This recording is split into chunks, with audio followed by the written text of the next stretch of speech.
नमस्कार किसान साथियों, आप सभी का स्वागत है भाई एक और नई वीडियो में। तो साथियों फिलहाल देख सकते हैं बहुत ही भयंकर वाली धुआंधार बारिश कल शाम से शुरू हो गई थी, यानी 30 जुलाई से शुरू हो गई थी। आज 31 जुलाई हो चुकी है भाई। शाम को बहुत ही तेज बारिश थी, रात को पूरी रात बारिश चल रही थी और जब सुबह हम बिस्तर से उठे तो हमें बारिश चलती हुई मिली भाई। घर से बिना मुंह धोए बिना चाय पिए सीधे खेत में आ गए भाई। हम अकेले नहीं आए भाई, हमारे एरिया के जितने भी किसान हैं जिन्होंने फूल गोभी लगा रखी है वो सभी किसान साथी खेत में आ गए भाई। क्यों? तो खेतों में देख सकते हैं पानी पानी हो गई है, जैसे बाढ़ का नजारा ना हुआ ऐसा नजारा हमारे खेतों में हो चुका है। और ये फूल गोभी हमने 15 दिन पहले लगाई थी भाई, 15 दिन पहले यहाँ पे ट्रांसप्लांट किया था। और आज देख सकते हैं हाल देखो भाई, इतना पानी लगभग 40 से 50 mm के बीच में फिलहाल बारिश हो चुकी है हिसार क्षेत्र में।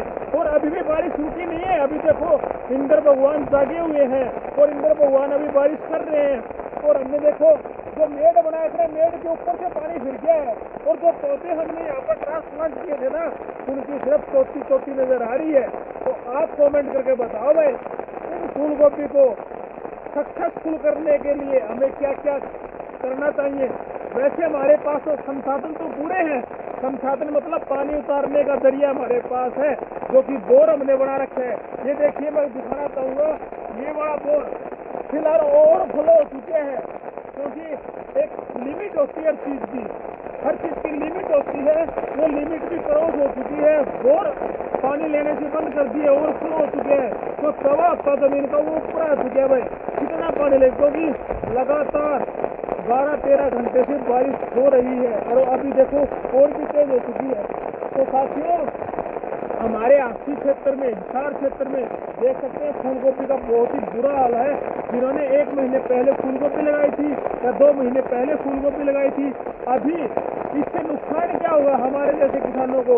एक तो फूल गोभी के पौधों में जो जड़ होती है वो गलनी शुरू हो जाएगी, पौधा डैमेज होना शुरू हो जाएगा। क्योंकि इस पानी को उतारने के लिए थोड़ा बहुत बारिश होती है तो पानी को उतार सकते हैं, लेकिन इतनी बारिश के पानी को उतारना इम्पॉसिबल है। कोई जरिया हमारे पास नहीं है। कितना भी इसमें दवाइयाँ खाद, कोई कहता है यूरिया डालो, कोई कहता है ये वाला डालो, कितना भी आप डाल लो, लेकिन उसमें नुकसान होने के चांस फिलहाल अभी बने हुए हैं। और अभी हमारे जितने भी प्रयास है, जितनी हमारी कोशिश हो रही है, उतना हम खेत में खड़े होकर के पानी नालियों में उतार रहे हैं, पक्की नाली में उतार रहे हैं, बोर में उतार रहे हैं, नाके इधर से उधर कर रहे हैं, ताकि पानी जल्दी से जल्दी खेत का उतर जाए और हमारी जो मेहनत है उसके ऊपर पानी ना फिरे। किसान का यही एक बुरा दौर होता है। किसान को चाहे बारिश हो, गर्मी हो, सर्दी हो, धूप हो, कोई फर्क नहीं पड़ता, लेकिन किसान आपको हमेशा खेत में मिलेगा। तो इसीलिए एक नारा बहुत ही फेमस है, सीमा पर जवान खेतों में किसान, जय जवान जय किसान। धन्यवाद।